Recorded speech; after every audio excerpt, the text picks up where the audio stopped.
Hi guys! Welcome to another video. Okay pa kaya ang 2014 model ngayong 2024? Isang mabilis lang na flex at walkthrough sa aming 2014 Toyota Wigo.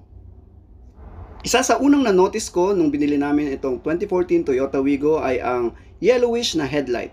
Pero okay mag-alala guys, maraming paraan para yan ay mawala. OEM rin ang mga rims ng ating Toyota Wigo 2014 at nung nabili namin ito, medyo makapal-kapal pa ang kanyang gulong.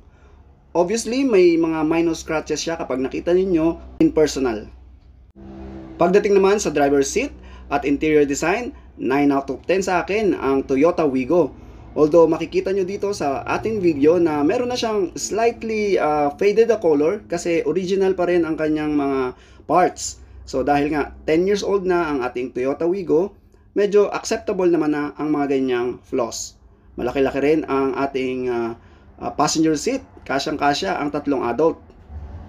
Pagdating naman sa passenger side, ganun din, napaka-spacious ang Toyota Wigo. Isa lang din sa noticeable na aking nakita nung nabili namin ito ay ang crack sa ating dashboard. Pagdating naman sa under the hood ng Toyota Wigo 2014, wala naman kaming masyadong nakitang problema. Although nung pina-check namin sa aming mekaniko, nagpalit lang siya ng mga few belts and obviously nag-change oil siya lahat. Napaka-fuel efficient nga pala ng Toyota Wigo, powered by 1.0 liter engine. Pwede siyang gamitin for daily commute and most especially pwede rin siyang gamitin sa weekend long ride. Isa sa mga feedbacks na aking nakuha bago ko bilhin ang 2014 Toyota Wigo is yung vibration niya. Pero so far, masasabi ko na manageable naman ang kanyang vibration. So there you have it guys, ang aming 2014 Toyota Wigo. Please like and share this video.